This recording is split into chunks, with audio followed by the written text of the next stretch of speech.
So today, guys, we're going to do a tier list for you because everyone loves tier lists. We're going to do S through D tier. S is like Superman. It's the super tier, and we're going to circle those in black. Red is going to be A tier. Blue is going to be B tier. C is going to be green. And then D, we're just going to X those motherfuckers out. But the whole point of this is going to be like, for your own personal ascension as a human, self-development, what are the best skills for you to master moving forward if you had to select a few to become the best version of yourself? And yeah. So 30 different, we'll call them life skills on the board in no specific order. Yeah, so 5 different tiers. We're going to do 2 from each tier every hour. So you'll get a little flavor of each tier throughout the entire episode. And I'm really hoping that we somehow figure this out in such a way that we hit the 2, because we're just going to be randomly mind meld. Oh yeah. And this is... we're going to have to somehow guess each other's S through D's. And so this is, we've mostly agreed with our selections. We maybe had 1 or 2 where we could have gone either way on a tier. But I feel like for most of the S and D tier, we were pretty much lock and key. And then A, B, and C, we were kind of back and forth on a couple. I think the important thing to remember with this is completely subjective, and we are we want to completely subjective. Have fun with this, right? And also, there's probably some that are lower or higher that maybe are really niche and could be really important and in a different tier for you and maybe your career path. But overall, as a life skill in general, we felt was inferior to others. Absolutely. Like, for example, on that one, like a reading and writing, if you're doing a completely finance-focused job, or if you're like a truck driver at the moment, or you're doing something where you don't need to read and write, it's not going to be as important of a skill. So we tried to pick the ones that are the overarching best skills to have that influence the most parts of your life. Yes. At any given time. I think what we found too is a lot of the S tier and the A tier, if you can master the S tier and A tier, a lot of the lower ones become moot points because you've mastered an S tier skill. Like the S tier skill is kind of trouble.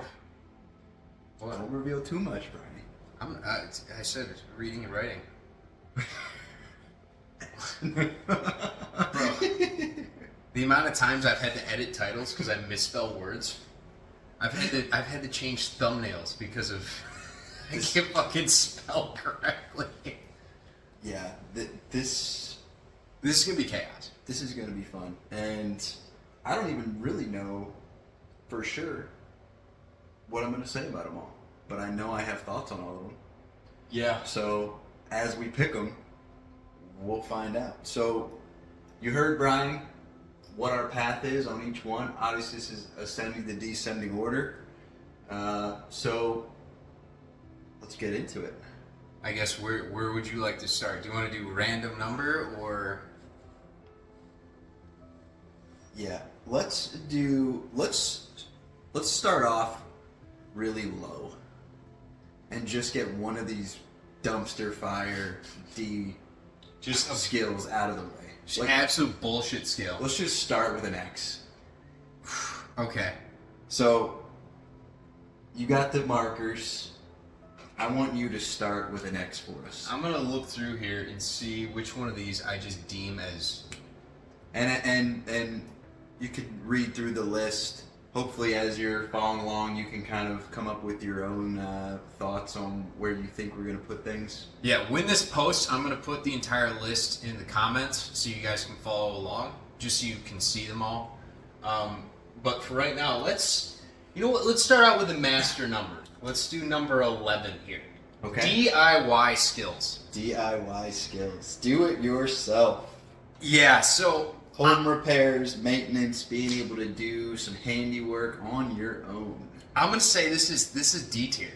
This has to be a D tier skill, and my reason for that is if you're good at everything else, usually you'll be able to make friends or have acquaintances. You'll have connections in which you'll be able to fix most of your own projects, or you can pay somebody to do them, or you just are aware enough to not have an issue come up in the first place because you're not run down and ragged around the house. But there are niche, times in which DIY skills are important, like Armageddon or the apocalypse. Just saying. This is for me one. For us, it was unanimous. This was such put a an dog X through that shit. Such a dog shit skill. I do now. I will say I personally do have some DIY. Same. But this is stuff you can outsource. This is stuff where there's people that do just this. Mm-hmm. So let them do just this. I think, and we've all heard that saying, like, everybody's got a guy. It's like, does your S tier ability need to be in being that guy? Now, if you are that guy, then yes, this is an S tier skill. But if you're not somebody that is a plumber, electrician, carpenter, mechanic, all of these things around the house, just within of yourself, it's not really necessary. Yeah, and as we're navigating this list, we are thinking holistically, macro, navigating life. What do we think you're going to need to really succeed? And what can you get away with really not pouring any energy into? This is one where if you have the skill, great. Yeah. If you don't, you're going to be just fine. You will survive without DIY skills. And you know what I will never ever do? DIY. No matter how savvy I get in this. Electrician. Yeah, no. That is asking for my house to burn down. I'm outsourcing that 10 times out of 10. Just start tangling all the wires together. You're like, it looks fine. Next thing you know, the house burns down. Yeah. No, it's not fine. Even plumbing is up there. I mean, I can change a toilet. That's pretty basic. There's so many YouTube videos out there too now, guys, for these basic DIY things, right? Like, there's so many YouTube tutorials that basically make it so that anybody that has any size brain can accomplish the DIY project. Oh, absolutely. And I'm sure there's other skills up here that, are like DIY. Like problem solving. It's kind of like an ability to solve issues. Where would we put problem solving? That is a phenomenal segue, Brian. And amazingly, problem solving is not going to get the X today. It's not going to get the X. What color? Problem solving is going to be that pretty color that you grabbed, blue. Is it blue? It's going to be a B. All right. So, problem solving. Middle of the road of our tiers, we gave problem solving a blue. So definitely above the dog shit X, but not even scratching the surface of S tier. Yeah, because let's be real. In life, like, problem solving is important, but also there are some other skills up here that, in the long run, you can only really use the ability to solve problems if you're aware enough to know that there is a problem. And also, you could be somebody that's solving problems that you don't need to solve. Like, just being able to solve problems is not that important. It's more so, like, should I be solving this problem? What is the problem? Why is there a fucking problem? You can solve the problem, but the result is still shit. Yeah. So great, you solved the problem, but nobody's better off for your problem solving. But we want you to be able to solve a problem and be confident enough to solve the problem. Yeah. Honestly, the problem solving is just kind of a weird one in general, because like what is the problem? It's all dependent on what the problem is. Just being able to solve a problem is like, anyone can do that. That's just using your intuition or using other knowledge and other resources, which you pick up through all your other skills. So, I mean, if you're really skillful in everything else, you probably don't have too many problems to solve because you're more of a solution-based person in general. You don't put yourself into situations in which there's a lot of problem solving. Yeah, this is middle of the road for sure. Like, by the book, middle of the road, because yes, you absolutely want to have some element of mastery over this. Yeah. Because you're going to be faced with problems. Oh, 100%. And you're going to need to solve those problems on your own. Yeah. So if you're apprehensive or doubting how you're going to go about it, or needing other people to solve them for you, you're going to be in a world of hurt navigating life. So you need to have some element of problem solving, and that's why we put it middle of the road, because it is definitely not a neglect, because if you neglect it, it is going to throw a lot of wrenches at you along the way. It's going to cause a bumpy road. Yeah. But sort of similar, I agree with you on that, sort of similar to DIY skills, problem solving can be helped by having friends or other people in your network to, help with these skills along the way. So you never have to truly solve any problem just by yourself. That's why it's at B tier. I mean, like, if it is an S tier for you as a person, like, let's say you're some type of researcher or some type of cell biologist or a chemist, of course, you're going to have to solve some pretty harsh problems, and no one else is going to understand what you're even fucking doing or the calculations you're doing. So, yeah, it's important. If you're like an engineer and you have to fix a bridge, you might need this skill. However, for the most part, you will always have allies in life. You will have technology near you. Yes. You want competence in it. However, you can overcome semi-competence in it by having superiority in other traits. Absolutely. Should we give the people an A or an S? I don't think I'm ready for an S yet. No S's yet? Okay.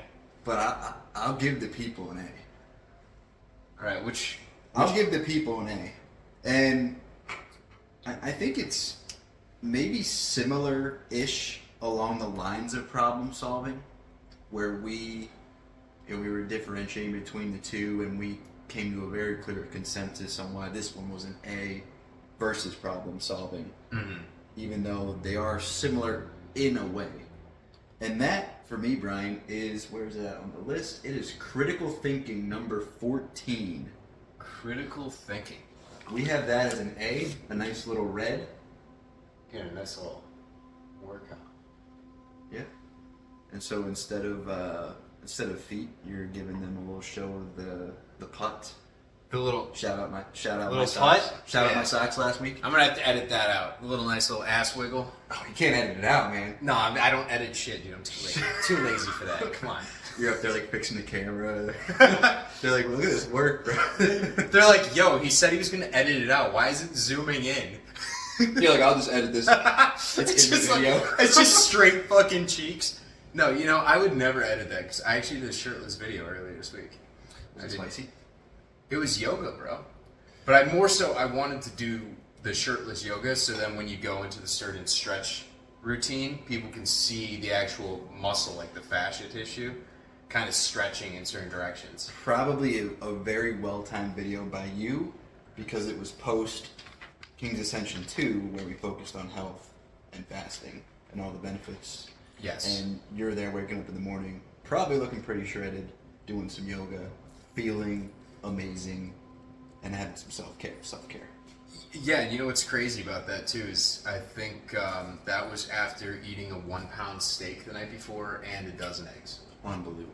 In one meal. You can't forget the Fairlife chocolate milk. Oh, Fairlife. Shout out Fairlife. Oh, shout out Fairlife. Shout out Fairlife. Hey, so Fairlife, you want to sponsor us? Yeah, Fairlife. All day long. Please. Hey, and we're kind of local-ish. I can drive 2 hours to Fairlife. So critical thinking, this one jumped off the page for you. Yeah, I originally wanted to put this S tier. I kind of talked you back to earth a little bit, but I'm still super high on it. because this can apply to any situation, professionally and probably personally too, socially. Yeah. Like, you could potentially be always in a state of needing critical thinking. Yeah, and also to kind of make sense of the tier list here, because problem solving being a B tier, it makes sense that critical thinking is A, because sometimes you won't even know that there is a problem to be solved unless you have the critical thinking ability to identify that there's a fucking problem in the first place. Like, you know, we live in a world nowadays where people will just watch the news. They'll just take everyone's word as Face fact. value. You know, face value. Yeah. They'll just Google search whatever it is and just be like, oh yeah, no, that's the law. It's on Google. So critical thinking is a great skill to have, because you're going to be able to be like, you know, I saw this from one resource, I saw this from another resource. Let me kind of do some thinking here of my own and, you know, delineate between the two what the correct answer is. That's a great example, Brian. It's not taking things as face value, believing everything you hear. It's doing your own homework. It's making your own conclusions from analysis. Yes.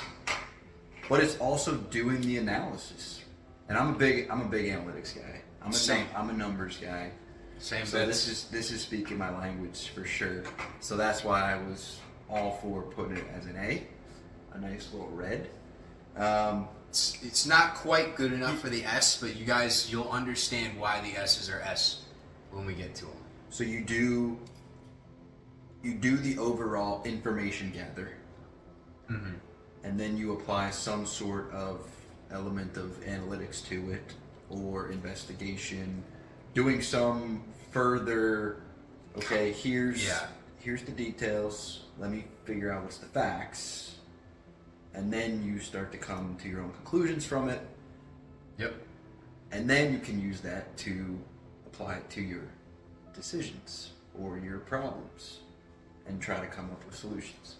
So it's almost like problem solving on steroids. Yeah, I'd say it's problem solving on steroids, but also it just applies to everything you do in life. Yeah. It's more so just being conscious of your decision making and all of your thoughts, not taking anything for granted, not taking anything at face value, actually putting in the work to every single decision you make based off your own thinking and your own value that you place on the information that you gather. So, you know, both of our backgrounds, of course, being number guys. Yeah. You cannot just read a fucking spreadsheet and be like, well, I guess this is good. You can't. No, that's how you get Enron all over again. Yeah, I love it. The spreadsheet said this. Motherfucker.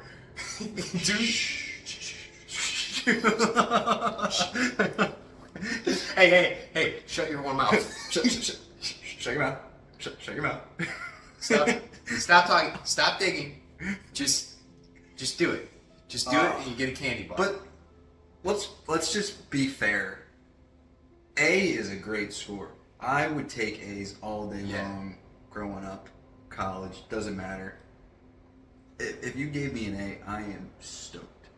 Yeah. So, shout out critical thinking, because we're not out here throwing A's around. No. A's had to be earned on this list. And A, guys, by the way, in grading systems, like S does not exist. S, in our view, is like superhuman level skills. If you master these, you control your reality. Completely control your reality. And we even initially were like, should we only do 3 or 4 S's? But then we felt there were some that were so close that we needed to give people enough of the S tier. Yes. And the go-dos, like, all right, I need to focus on these 6, not focus on just these 3 or 4. We'd rather give you 6. Give you more that are to work with. And that way, if you're maybe lacking in one, or feel like you've neglected 1 or 2, you still have more to really dive in on and hang your hat on. So I think we owe an S to the people. And Are you... Now, there are some S's that are better than other S's here. So where... Yeah. There. I mean, I've been loving our segues. I just think it just speaks to the nature of our conversations and how fluid they can be. And so I'm going to keep that theme with these segues. And so when I'm looking at my S list... I think I know which one you're going to do. You were talking about just now with critical thinking the news, right? And not just taking things at face value. What are the intention behind the messages? Yep. Is there ulterior motives? What's people's end games? And that brings me to an S. I'm gonna point at it before you say the If number. you're Look away, and I'm gonna point. If you're wrong, that is not the one I was thinking of. Really? But that is such a good one. I was thinking, like, you said under the surface intentions, and immediately my mind went to, like, emotional... Yes, I I see do, why you yeah. went there. I see why you went there. And now, looking at the list again, do you think you probably know? Is it number 3? It is number 3. Okay. That's kind of... I was stuck between the two, but I was like, dude, you said the word intention? So, morality. I almost feel like we should do like a little star around it too, just because it's like, you know, these are our heavy hitters, man. Nice little If you stars. can master the S's and then start focusing on the A's, you're gonna see Massive results in your life. Yeah, and you're gonna enjoy every part of every day too. Yeah. And I'd say... It's gonna be easier. So, I guess we should get into it, because morality... That kind of just sounds like one of those foo-foo words where you're like, oh, yeah, you have morals. Morality, ethics, judgment. So, what's driving your decisions? I'd say what's driving your life's purpose. What's driving your purpose? Yeah. And where are you coming at? What angle are you coming at it with? Yeah, and I'm going to get a little nuts here for a second. That's okay. Just because my favorite character from all of comic books, I also view as being one of the most moral characters, even though a lot of people don't see eye to eye with him. But it's just because his level of consciousness is so far above. But that's Thanos. You know, Thanos has this idea that if he doesn't wipe out half population of the entire universe, that eventually, with finite resources, we would all die either way. So within that, there's such a moral dilemma of, oh my God, you have to take all this human life, but it's in order to save human life. And the beauty of that level of morality, although I'm not on his team, I don't want to wipe out half the people. Right? But it's still the understanding and concept of, you know, doing the right thing and always sticking to your guns. I think what leads to the most success in life is people figuring out, okay, am I a positive polarity person or am I negative? Am I an empath or am I a narcissist? And trying to step into it as much as humanly possible. Of course, on this channel, we want people to be empaths. We want people to do the right thing. We want people to help other people. And the number one way to do that is have a good basis in morality. So you can understand every single decision you make has weight. It has value. And you are going to do the right thing for the most people. Even if sometimes it's not the best thing for you, you want to figure out the solution that is beneficial for others and yourself at all times. This is kind of like the grand scales of judgment. Yeah, this is kind of the way I think about it. Is if you approach or go about things morally correct internally, Yes. can you sleep well at night? Yeah. Having Yes, you can. Can you leave any situation knowing you handled it the right way? Mm-hmm. There's no toxicity within you of how you went about it, did you, were you approaching it from with ill intent and deception? I feel like this. If you go about this, if you conquer this, the result becomes far less significant because you know that you came at it correctly and morally. Yeah, and to further that point, because it's subjective what you think is the right thing to do, right? Because if you're watching the Batman movies, I guarantee the Joker and Batman both, within their own sense of morality, are doing the right thing. But I can guarantee you one thing: both of them sleep better at night living through their own morality. So if you can figure out what your morals are, what your path is, and then stay in that divine alignment with it, I think this one is, honestly, it leads to the most happiness. For sure. Yeah. That's a great point. This one will drive instant happiness. Instant happiness. I always feel better. If always. I do, yeah. You always feel, like I said, you'll sleep better at night. Always. You'll never go to bed restless, like, oh, did I handle that right? Did I piss somebody off? No, you sleep well. You're like, I did exactly what I was supposed to do, because you think you did it the way you're supposed to do, because you were guided by your moral compass. Yeah, and not to mention, this is a great defense mechanism too. I know we're probably going to spend more time on the S's because there's just so much to them. We absolutely should. But the S's are what will differentiate people in this world. Do you also, would you agree that morality is what defends you the most from people with ill intent? Because if you're a moral person, you are willing to stand up against people that aren't maybe moral people. You'll do the right thing even if it might cost you, but you're going to sleep better at night, and you're always going to feel the best possible. I know in my life people have been they try and take advantage of you every now and then, and you can point out and be like, hey, that's not the right thing to do. And albeit in the moment, they might get mad at you, they might swear at you, they might, demonize you. That's typically what happens if you're a really good person, because other people, that's projection. They have that evil coming up within themselves, and they're like, whoa, I'm being called out for my bullshit. So I'm going to spew it all over you. I'm going to say you're the bad person. Morality is what will defend you.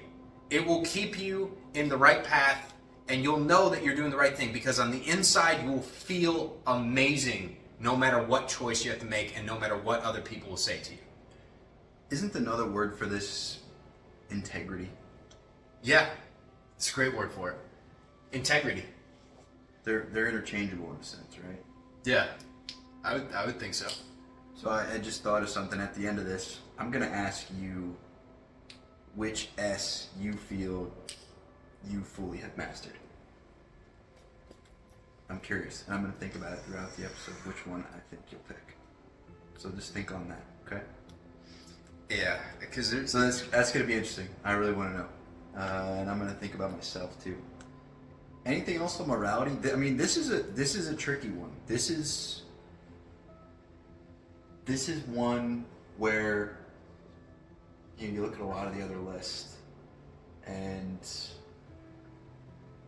this one is largely internal. It's almost entirely internal. Yeah, because just looking at somebody's external character, like if you walk into a room, you're not necessarily going to be able to tell someone's morals just by looking at them. Yeah. But, people have auras around them. You can typically pick up on good people versus bad people. They sort of glow a little different, It is what it is. But morals, it's an internal battle. And having a good set of morals, I think, says more about the person than almost any other skill you could possibly have in life. Because it really makes who that person is and how they're going to treat you and how they're going to live their life moment to moment. And when you're 6 feet under, this typically carries with your legacy. Yeah, people don't give a fuck how much money you have, if you had a bunch of companies, a bunch of cars, it doesn't matter. It really doesn't matter. they're going to remember you for your morals. They're going to remember how you treated people. And if you're wondering how you should treat people, the CEO and the janitor are the exact same. They're both human beings. Doesn't matter who you are, doesn't matter where you are. Everyone's equal, and you should treat everyone with respect and dignity. But at least that's what my morals are telling me. They'll remember that. Yeah, maybe I'm wrong, but I don't think I am. No. What's the saying? We put my pants on one leg at a time, just like you. Yeah. It's something like that. It's like we're. Yeah. We gave the S a little more time. I like that though. I think that's what we're trying to go for.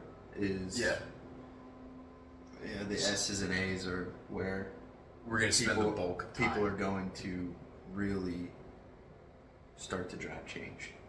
Yeah. And have something, some sort of blueprint versus just hoping and praying, right?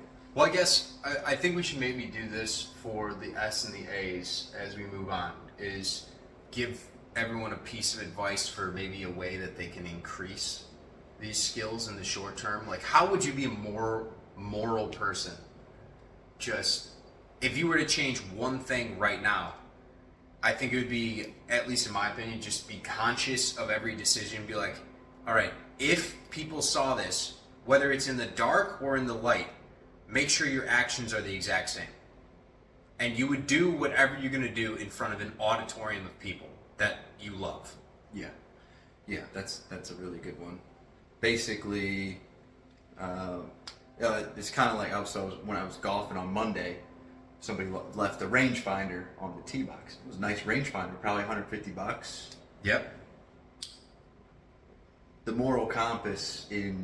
correct moral compass is, you bring that to the ceremony afterwards and you advertise that you found this on the course and try to find its rightful owner. Yep. You don't keep it quiet and pocket that thing. And you know what's really fun? Which would be very, very easy to do and nobody would know. Yeah. Nobody on earth would know. Yeah. You know what's even scarier about that is it really would bring a whole nother moral issue to play, is if you brought that in and then somebody noticed that nobody was going to claim it, so then they go up and they claim it. Yes. When it's not even theirs in the first place. It's an entire vicious cycle of morality.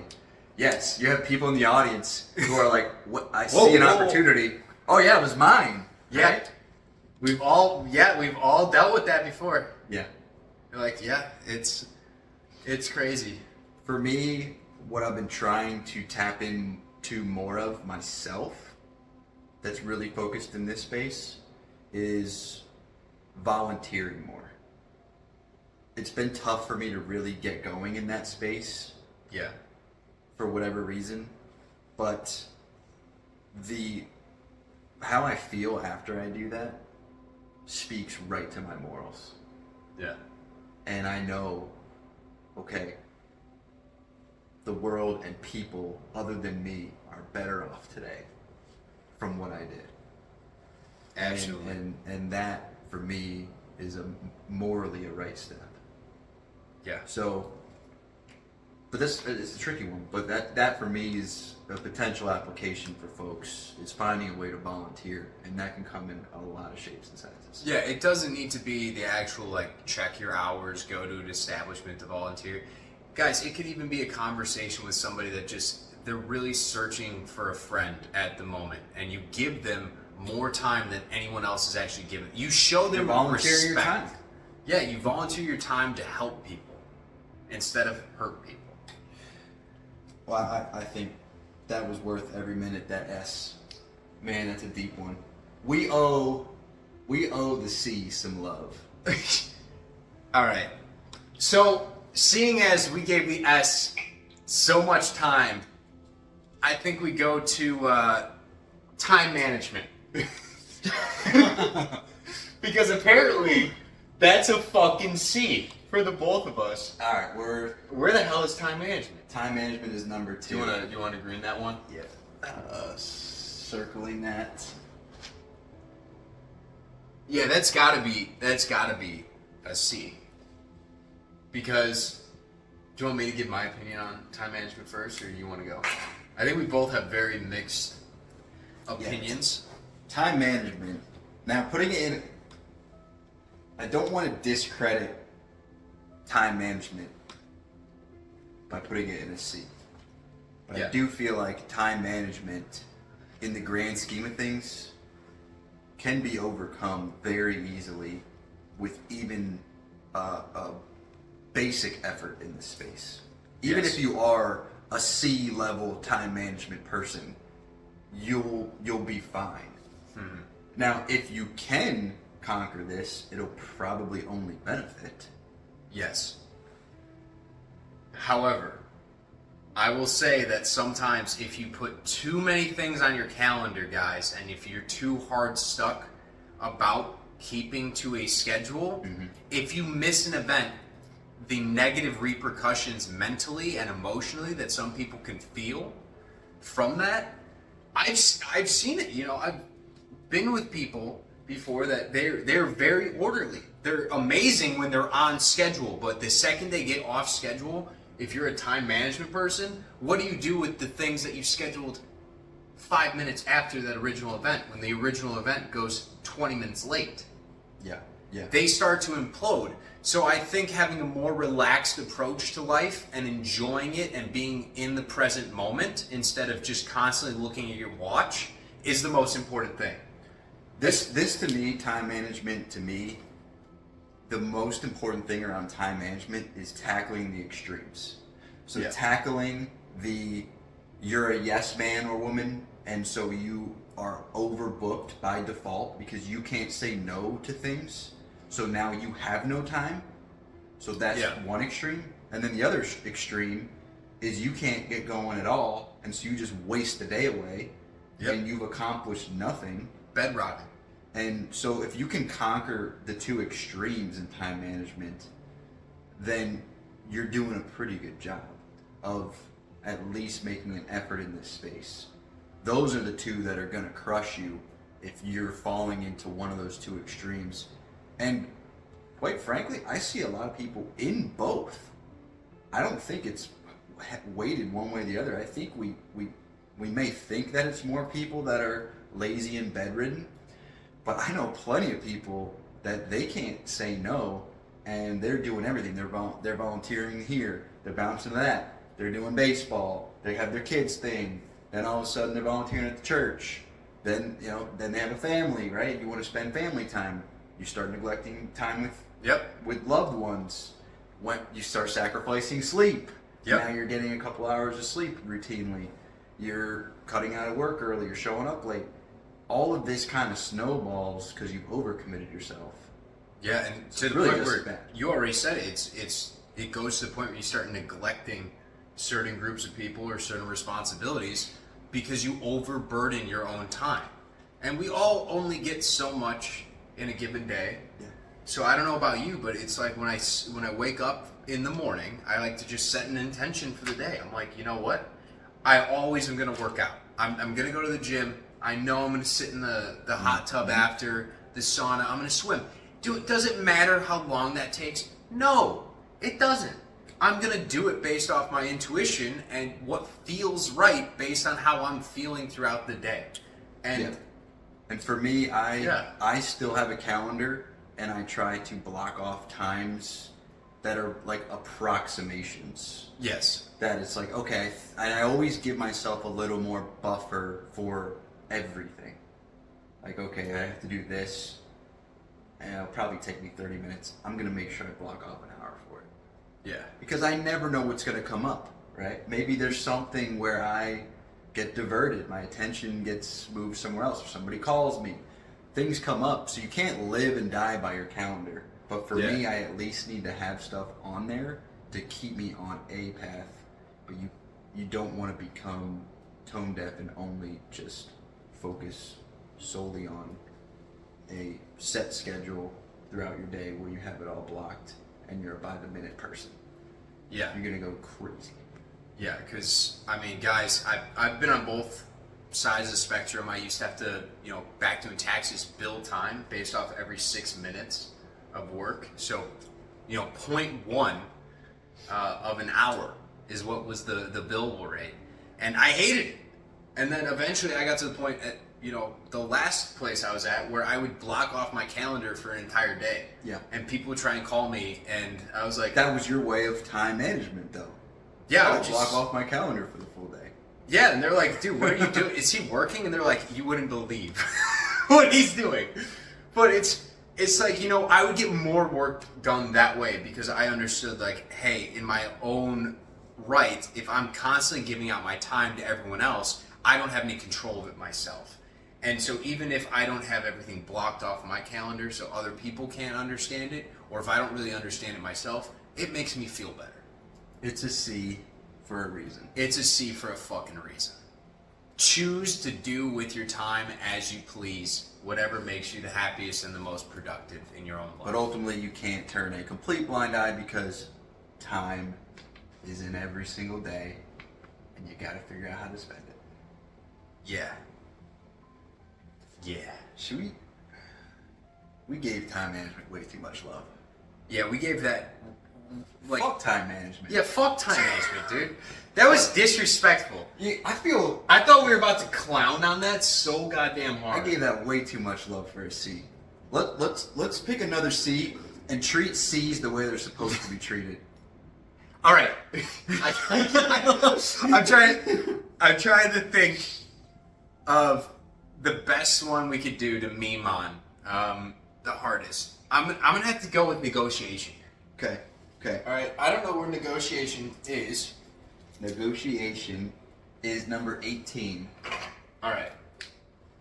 So that is a C. So we are moving into our second round of each tier. Yes. So we've picked one from every tier so far. I believe so. How do you like it so far? I think it's good. Yeah, I think it's going well. Yeah, dude. DIY. Yeah, fuck DIY skills. No, but the reason I say, like, let's disrespect negotiation here, I think we can... Let's not completely disrespect negotiation, because you have to remember what some of my passions are. Yeah, no, like... So let's not completely disrespect it. But also, like... But I'm in. Yeah. Negotiation is... Like, let's say for sales. You could talk about sales and negotiation, but at the end of the day, if you know your position and you're not going to move from it, negotiation, sure. It's a nice word people use, and they always do this in movies and shows and all that bullshit where they barter back and forth, they haggle on the price. That's not really how the fucking world works at all. There's so much more that goes into it as far as emotional intelligence, your morality, the handshake, the nonverbal communication. There's things that people judge you on that more so control negotiation more than the fucking word negotiation. Yeah. This is a fancy word. I was higher on negotiation than you were. However, I was talked down on negotiation because we both agreed that you can overcome negotiation by mastering our S's and A's. Yes. Negotiation really gets diluted pretty quickly when you have these other skill sets that are often parts of negotiation, because everything is a negotiation in a sense. Yeah. So you don't want to completely ignore that negotiation is a thing and exists. No, there's another word though that I'd like to use instead of negotiation, but there's a bad connotation attached. Okay. Manipulation. Yeah. Every single event that happens in your life, in a sense, is manipulation. It's either you get your way or somebody else is getting theirs. Yeah. There is no middle ground. There never is. Somebody always compromises. Yes. Even if it's small, somebody always compromises. Yeah, so what's funny about the art of negotiation is you don't want the other person to know that you're negotiating. You want them to believe that they're getting the best deal humanly possible that also benefits you more than it rightfully should. Yeah. But that being said, to actually do that, we're not really clowning on negotiation right now. So, negotiation, I feel like if you're truly approaching negotiation as people take it, you're in a negotiation trying to come to a consensus. Yeah. it's kind of like persuasion. Yeah. Are we negotiating right now? You negotiated me into giving it a C. I was probably more B on negotiation, but it's because I probably in my everyday life do negotiations more than you, and doesn't mean shit. Yeah. Which is why I was like, that's a C. Yeah, and that's the thing. It's like no matter how smooth the talker, which you know your shit and you're a likable guy, but being the likable guy has nothing to really do with the skill of negunegotiation. And you're getting that's those why deals. That's why I easily gave in to moving it down, because you have the upper hand in negotiation, or you're winning the negotiation oftentimes from other things that we have deemed much, much more important. Yes. And also doubling down on your point, you can sometimes also be winning negotiations based on things that have nothing to do with your actual ability to negotiate. Yeah. Like some isn't sales, so in our industry typically not, but by and large sales, it's probably weighted, you would say probably more female male, would you say? Or do you think it's pretty even? You know, I'm gonna say there's probably in like the corporate world, not like car sales. General sales, all industries as a macro. I would think there'd be more women. I would think so too. We'll even call it a 50-50 split. And it's even, right? When you go to a meeting and some smoking hot sales girl walks in, you're not gonna feel a little bit more inclined to try to work something out or see her again? Or maybe you will go to that lunch after the meeting now when you probably would have said no to old Bob? Yeah. Oh, absolutely. And I'm not bagging on Bob. It's because I'm diverting some of the blood flow from my brain to my other brain. So my point with that is now she's already got an upper hand in the negotiation, but she's done no mastery in negotiation. Yeah, she's just fucking hot. She's just taking care of herself. Yeah, and that's completely okay. Yes. That's the case. That works. Like that's a reality of the world. But we can't then all of a sudden give love to negotiation because of that. So moving on. Negotiation is a C. It's staying in its fucking C. And so I'm not giving it any more time of day because it's a fucking C. So somebody can win a freaking deal just because they look good. Yeah, and that's. You know what? Now Kudos to them. Huh? Kudos to them. Yeah, that's kind of what I feel about like most lawyers and all that stuff. At least in the TV shows. Should we segue to the S, or do you want to give people an S? I was thinking. I was thinking of the S that actually trumps that C. Do you know which one? We just. You have an S that trumps the C, then I feel like it's a good time for an S. Okay. And do you know which one that would be? That I do believe I know. It was. Let me just look at my S's here. Yeah, it was the one that you were alluding to. The looks? It was the one you were.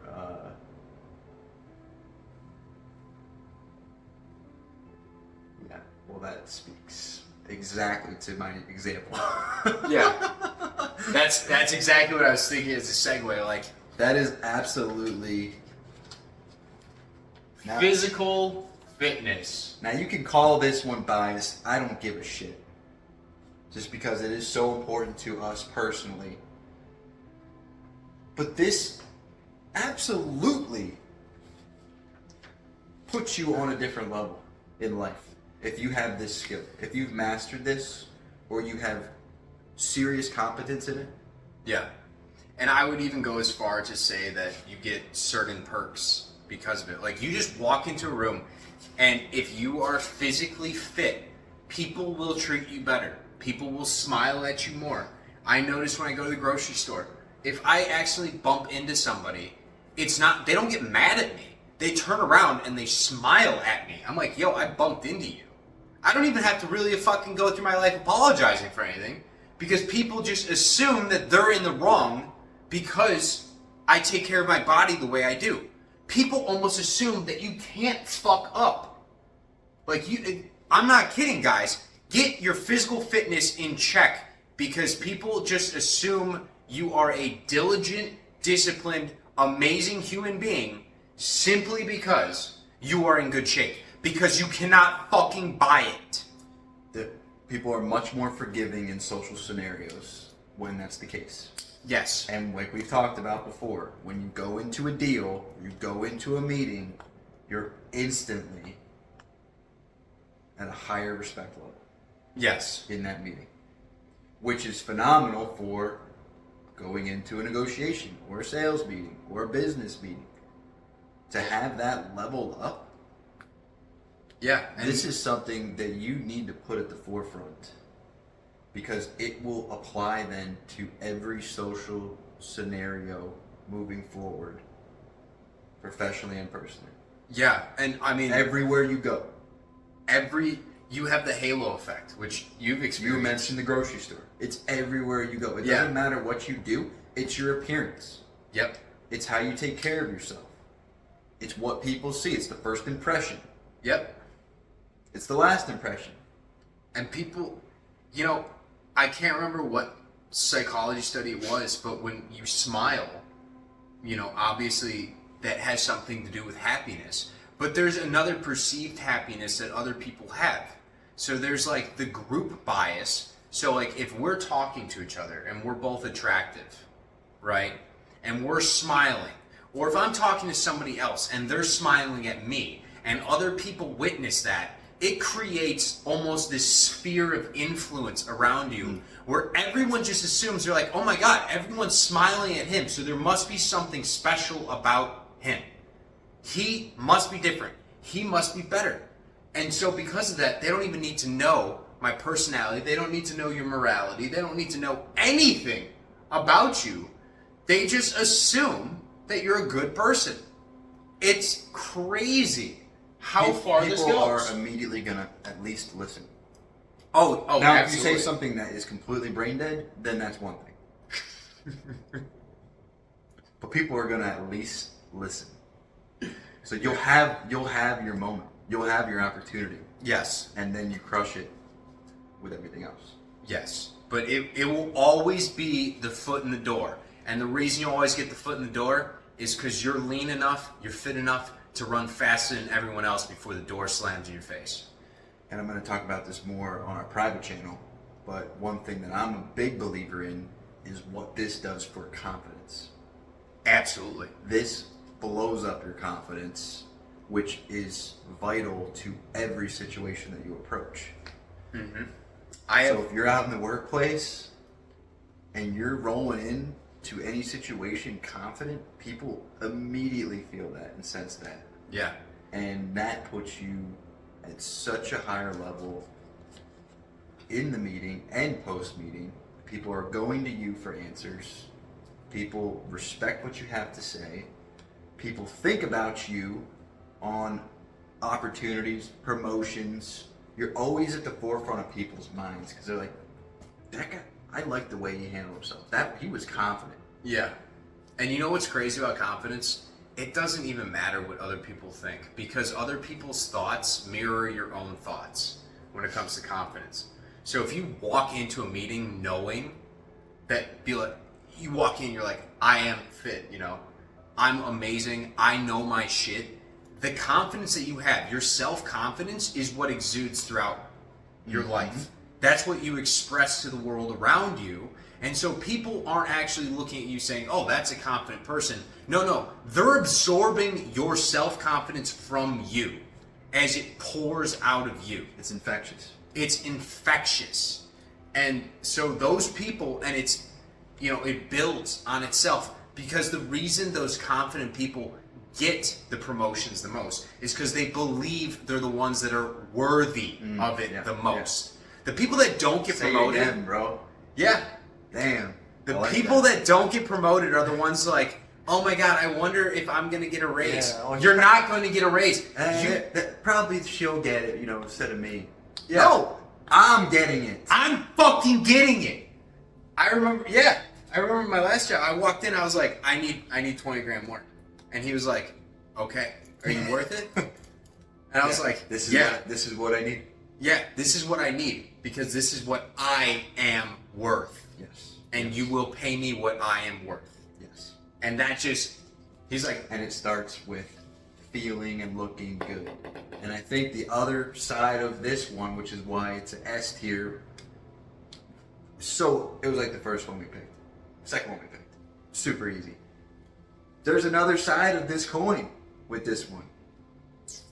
General health. Yeah. Feeling good, living longer, taking care of your body. And we haven't even touched on that, but that's the main reason, guys. You will live the longest. That's the main reason. Yeah.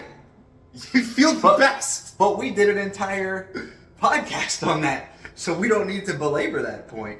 Yeah. But that's this other side of the coin for why this is S, because not only what it will do for you mentally and in situations, but now we're talking overall health, how long you live, health complications down the road. Yeah. Minimizing all of those things, mental clarity. Sleep.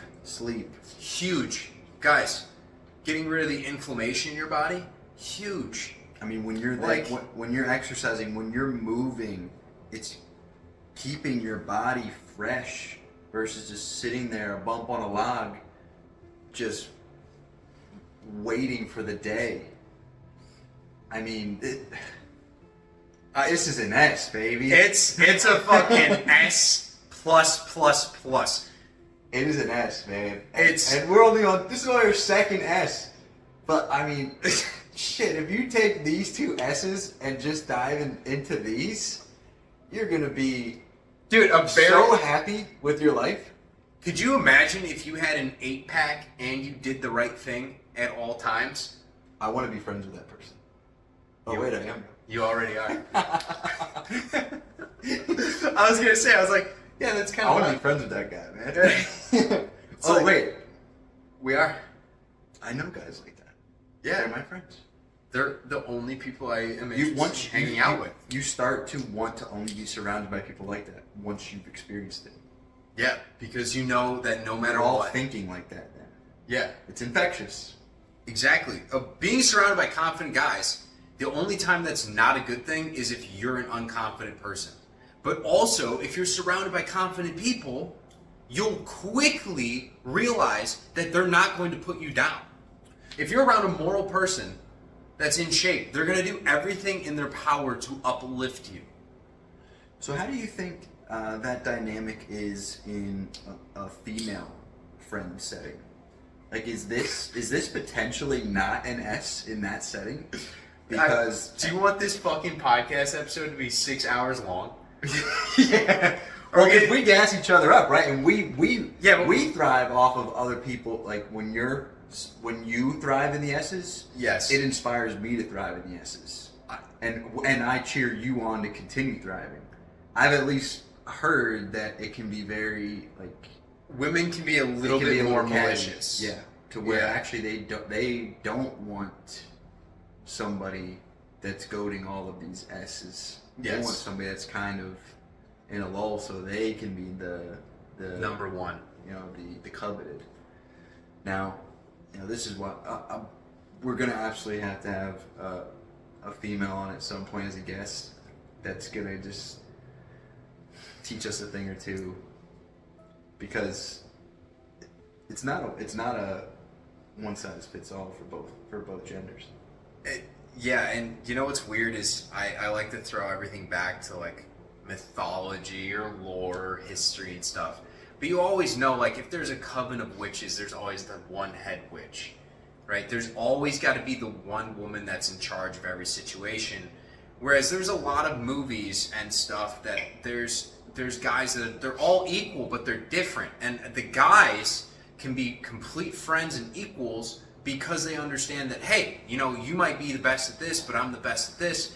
and they all work well together to build and protect their tribe, because that's our job as men. So on the women's side, it's very interesting, but I think in the modern day world, usually there's always going to be that queen bee mentality where one of them's like, hey, you know what, you're getting a little too big for your britches. And I've seen Mean Girls at least 37 times. I'm not talking about from personal experience, guys, but... Oh, I am. Yeah, Gretchen Wieners. That's a good movie. Gretchen Wieners can fucking get it. Side note, you know the principal? Yeah. Tim Meadows? Yeah. I saw him do stand-up in Tennessee like 10 years ago. Is he funny? It's horrible. He had like a midlife crisis, and he was like, I'm just gonna go on a stand-up. I'm gonna go on a stand-up tour. And it was so bad, dude. It was like a Tuesday night, like maybe 100 people in a little like shag house in Tennessee, and it just like was, you could tell the guy was depressed, borderline. It was, yeah. I can understand so why. You could go from movie star to what the fuck am I doing?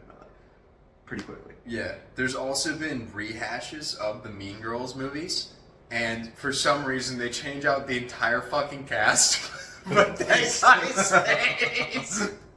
And I'm like, he's so over this shit by now, but he's like, yeah, you know what? He's like, yeah, I need a check, bro. I need a check, bro.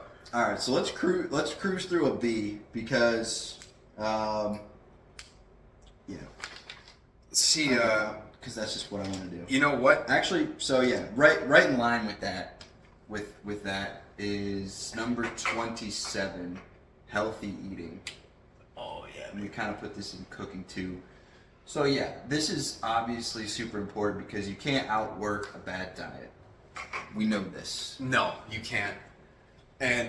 But the thing is, the reason we put it all the way in B as opposed to higher in like an A and an S is because, like, let's be real, genetics are a thing. And depending on if you watch the last podcast and your eating cycle, your eating window, you can eat less healthy foods if you understand moderation and when to eat. Yeah. And if you're not just shoving your face with these healthy foods. Obviously, eating as clean and healthy as possible is a boon to your life. But if you have good time management around when you eat. Yeah. We've also seen motherfuckers out there in modern days live well into their 70s, 80s with dog shit diets. Yep. Now, granted, the last 2 or 3 years of their life are horrible, but we can't ignore the fact that, hey, they still, they may have been out of shape and overall miserable because they didn't conquer any of the other life skills. Yes. But healthy eating didn't detriment their overall life, and they made it to 80 and were, semi-happy still. Yeah. And people still, I can't completely deny the fact that, eating a brownie every now and again, I think it's good pretty for your, fucking good. I think it's good for your mental health. I think it's good for you to sometimes have cheat meals. But before, we go too far on another tangent, I had this thought because I love watching. We're keeping this 1 to 3 minutes. Yeah, I love those documentaries. But The Last Dance, I don't know if you've seen this before, but it's about Michael Jordan, Chicago Bulls, and how they won all those championships. I don't know if you guys know this, but Michael Jordan used to eat like McDonald's all the time. Yeah. He would smoke cigars. He would drink. He didn't eat healthy, but he's still the best basketball player of all time. Marshawn Lynch would eat fucking Skittles in between plays. Yeah. So, what's more important here? Healthy eating or your happiness? There's enjoying yourself along the way.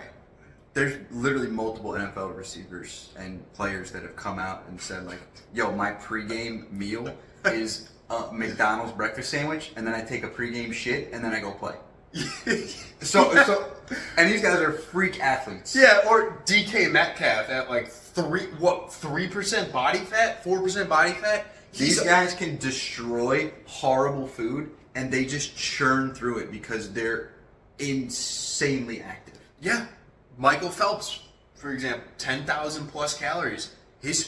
I could not eat that. Even in my heyday of eating, I could never keep up with that. And he's got like a 10-pack. So that's why we kind of pump the brakes on healthy eating and put it mid-road because, yeah, if you completely neglect it, you're gonna probably feel like shit and die probably earlier. Yeah. How much more time do we have on this one? We had 2 more minutes on that one. Okay. Because we need to talk about cooking. Because that's... All right, we can give cooking too. That's a secondary part to this one. Healthy eating is one part, guys. But the ability to cook, I would almost say, could rise above in certain instances because it not only can save you money, it tastes better, it's impressive to other people. It's an important skill. So we want to talk about your ability to cook. That is key. Every guy, every man needs to know how to cook.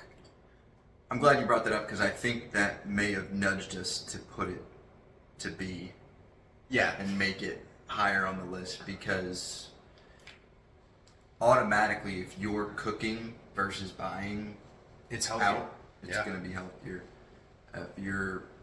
If you know how to make decent recipes, it's going to amplify your diet and what you're putting in your diet into your body.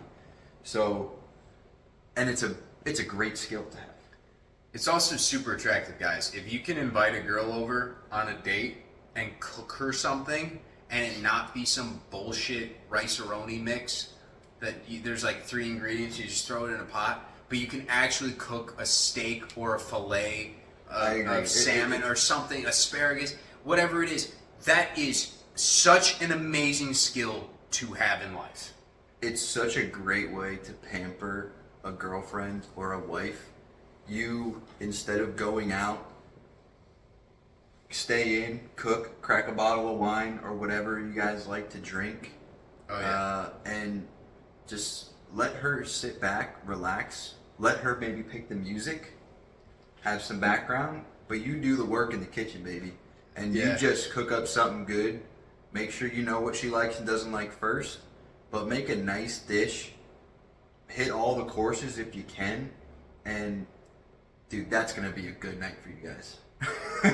That's gonna be a good night, and you're gonna be at home the whole time. You're not gonna have to deal with this going out back and forth driving, waiting in a line, making a reservation. You can even go shopping together beforehand and make it an entire evening through night. Yeah. So I mean, this is. I think it's underrated for a date night is going out to the grocery store together. I think it's so cute. You know, you just put her on the front of the cart, just drive her around.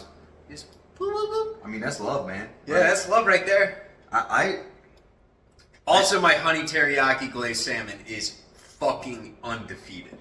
I think that it is, well, it's for me, it's absolutely a go-to in a relationship. Yeah. Because I would rather cook, honestly, like not saying that women can't cook, but usually what I've noticed is it's not as healthy. It's not as protein-centric.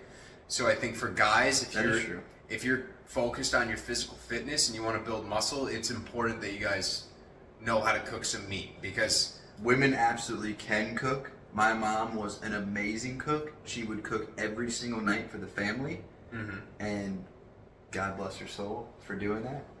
So they definitely can. Yes. That's also a whole different generation, though. Yeah, and I grew up in a household where my dad did all the cooking, and my mom would burn chicken nuggets. So we got the full end of the spectrum on that, huh? Hey, Mom, if you're watching this, you suck at cooking, but I love you. And Mom, you are unbelievable at cooking. We still love our moms the same. Yeah. I just don't. But yeah, master that skill, and it doesn't even have to be fancy. No. Get yourself a grill if you can. That kind of bulletproofs it to where for you're cooking a meat, there's a lot more grace when you're cooking on a grill versus an oven or stovetop. Especially for folks that are kind of earlier in their cooking phase. Yeah. But once you get a real good grasp on it, you'll only want to cook. Yeah, and guys, also chicken thighs. If you're gonna do chicken thighs, teach yourself at chicken thighs. There's so much fat on those things. You literally cannot overcook them. Just keeps the juiciness. Just trust us on that one. All right, so we got two. What do we need? We need an A. We need an D. Should we cruise through a D real quick? Oh wait, we don't have another D. We gotta blast something right now, man. Talking about generations. Talking about generation. Talking about generations and how they can be so different. This one, I think we unanimously agreed is a D because there's generations out here that have no fucking idea what they're doing in this space. Are you talking about cultural awareness? I'm talking about tech skills. Tech skills. Technical skills. Oh, yeah. That is true. Absolutely a D. And I got you, girl. Yeah, I can't write that far. No, tech skills for sure. And guys, we're not saying this isn't important. If you're in IT, this is like an S tier. Okay? If you want to be an AI programmer, S tier. If you want to do something that heavily involves technology, it's important. Yeah. However, do you really need to have these skills to live your everyday life? No. Otherwise, all the people that are, boomers, no offense to the boomers, but they were around far before emails, before the internet. And you know what? They're still around. And a lot of them have no fucking idea how to even use a TV correctly. Yeah. The range of capability in this space of people walking Earth is so wide that it has to be a D. Yeah. There's just, you have people out here that literally don't know how to fucking unlock an iPhone because they can't figure it out. Yep. And then you have people that are building robots, and both are still making it okay. So, and I might even go to the person that doesn't know how to do the iPhone for something more than I would the person building the robot. Yeah, and honestly, the person building the robot, a lot of the times, they're not too happy. When you open yourself up to that level of communication, that level of technology, I guess you can call it innovation because you're connected to everything now at all times. Your happiness kind of goes. Whereas my grandma, who doesn't even know how to answer a phone, she's chilling all the time. Ryan, could we make the argument that actually if having this as an S tier or something that you are very advanced in might actually deteriorate other life skills? Oh, absolutely. I think having hyper tech skills might take away from maybe some of the other ones, right? Emotional based skills, your nonverbal cues. Yep. Maybe some of the anything that's interpersonal. So not only is it non-essential as a life skill to really tackle life and be happy, but it may also be pulling away from other ones that are key to happiness. Yeah, and the best example for this, if you don't believe us, which you don't have to believe us, but let's just say all of electronics, everything got fried tomorrow. There's no more electricity. Do you think a generation and a people that were raised on having phones and being able to text message and send emails and not actually have conversations face to face is going to be able to thrive as well as people maybe hundreds of years ago where there weren't those options? I mean, they'd carrier fucking pigeons, for God's sake. Yeah. So I think a lot of... we've made it so far without it. Yeah, so in our pursuit of technology, we've actually lost... I mean, look at the lead tech guy. I mean, the guy's got fucking Asperger's. Yeah. That sounds terrible to say, or whatever disease or something he's got, condition. Yeah, that was an easy one for us. I mean, overall, yeah, it's kind of a necessary evil to have some element of confidence in it, because yes, everybody has a smartphone nowadays. Everybody has some sort of work they have to do on a computer, typically. So you need to know your way around it enough, but you by no means need to know the nuts and bolts. Yeah, and also, guys, be careful with overusing this thing. You don't want to be waking up first thing in the morning before you even breathe. Your first conscious breath, you're checking your fucking phone. Yes. All right? Yes. It's not that important, but it definitely has taken away from some of the more, what would you call it? touchy, feely parts of life, the flesh of life. Yeah, Other human beings. The learning. I mean, the closeness. When you were a kid, what did you always do after school? Well, your answer probably was different than mine. We would be out there playing capture the flag. We would be out there playing street football. We would be out playing, man. We would be out the neighborhood just like effing around. They'd have to call us in to do our homework. And that, I feel like, translated into adult life. Yeah. That kind of growing up. And now everybody grows up on video games and tech and being glued to their phones. How early are you when you get a phone? And what does that damage do? I mean, I was in 9th grade by the time I got a phone. I mean, I'm 14 years old, 15 years old. Kids are getting them now at what, 8, 9 years old, 7, some earlier. Kids at 3 or 4 on iPads, reading and seeing all the games. I mean, we didn't have any of that, dude. No. You know what's crazy is like back in our day, we played a game called Smear the Queer. We would, and nowadays I would have to look up on my phone what a microaggression is towards people because apparently the word queer is offensive.